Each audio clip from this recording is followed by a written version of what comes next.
O Jornal Hoje volta a falar sobre o risco que a população está correndo de ficar sem telefone, sem internet, até sem luz, porque tem muito bandido roubando fios de transmissão de dados e também de energia elétrica. Durante o fim de semana, bandidos levaram 40 metros de cabos de alumínio de uma das linhas de transmissão em Araraquara, no interior de São Paulo.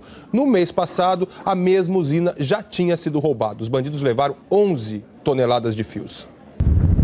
Os ladrões agiram no meio do canavial em Araraquara, no interior de São Paulo.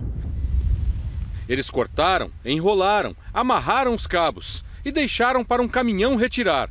Foi tudo sem pressa, até porque para cortar um cabo de 5 centímetros de diâmetro precisa de tempo e equipamento especial. Depois precisa de muita gente para carregar. Andamos pelo canavial e encontramos mais de 30 metros de cabos perto de uma das torres. Os ladrões abandonaram tudo porque um vigia percebeu o crime e deu um tiro para o alto. Mas eles já tinham levado quase 3.600 metros, ou 11 toneladas de cabos de alumínio. Os ataques aconteceram na maior linha de transmissão corrente do país. A energia gerada nas usinas de Jirau e de Santo Antônio, em Rondônia, é transmitida por 2.375 quilômetros de cabos de alumínio, sustentados por 4.900 torres, que vão de Porto Velho até esta subestação em Araraquara. Já na época da construção da usina, os ladrões levaram cabos de cobre, que deveriam ser instalados debaixo do chão. Nós tivemos na época de construção aqui da subestação, que teve furtos de bobinas de cobre. Roubaram praticamente quase todas as nossas reservas de bobina de cobre que nós tínhamos, que sobrou da montagem dos equipamentos aqui. O prejuízo foi mais de R$300 mil, com certeza. É o maior sistema de transmissão do mundo, o mais longo do Brasil. Só perde para Itaipu, que tem 800 quilômetros de distância. O sistema ainda não está totalmente pronto, por isso ainda é o segundo em capacidade de entrega de energia. Hoje abastece principalmente a região sudeste. Nós, no momento, agora estamos despachando em torno de 1.200 mega. Isso equivale a você alimentar, por exemplo, 8 estados do Acre, né? Fica bem vulnerável, né? E tem a possibilidade grande, sim, de ter um corte de transmissão devido a esses furtos, sim. Foram 5 casos em menos de um mês. Em todos eles, os cabos foram cortados do alto das torres, o que significa que quem fez isso tinha conhecimento suficiente para evitar uma descarga elétrica fatal. Até agora, apenas 3 vigilantes foram presos, suspeitos de facilitar a ação dos ladrões. Quando tem uma falha, um alarme dispara, mas esse alarme só funciona quando a energia está ligada. A polícia acha que os ladrões agiram justamente quando o sistema estava desligado. Por isso, quando tudo foi ligado e o alarme tocou, a quadrilha já estava longe. Quando cortaram o cabo, a energia em alta tensão queimou tudo em volta da torre. As marcas no chão dão ideia do risco que os ladrões e os trabalhadores do canavial correram.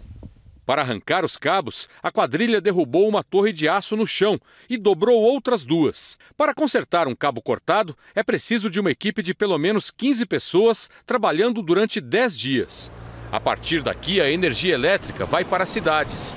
E são os consumidores que mais sentem os efeitos dessas quadrilhas. Para esse engenheiro do IPT, o Instituto de Pesquisas Tecnológicas, a solução seria esconder os fios, como já foi feito em poucas ruas e avenidas do Brasil.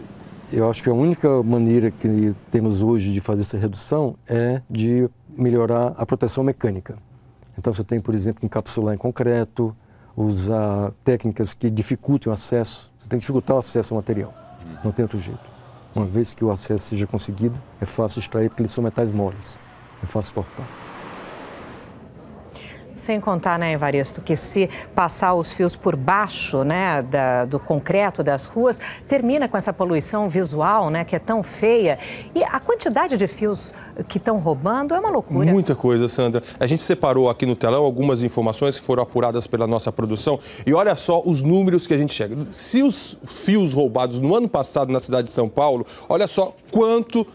930 quilômetros de fio em 2013. Agora, só esse ano, até junho, ou seja, de janeiro a junho, foram roubados o equivalente a quase 500 quilômetros de fio, ou seja, só de janeiro a junho. Agora, se a gente for falar dos fios, dos cabos usados para telefone e internet, uma das operadoras informou que de janeiro a maio do ano passado, ou seja, em 5 meses, foram levados quase olha aqui, 717 quilômetros de fio de janeiro a maio. No mesmo período, de janeiro a maio desse ano, foram 1.400 quilômetros de fio, ou seja, o dobro do que foi roubado no ano passado. Se a gente juntasse todos esses fios de telefone e de luz que foram roubados no ano passado e nesse ano, daria mais de 3.500 quilômetros de fio. Ou seja, isso tudo de fio emendado era como se a gente saísse de Maceió em linha reta e chegasse a Buenos Aires, na Argentina. A gente falando em números, Sandra, a gente consegue ver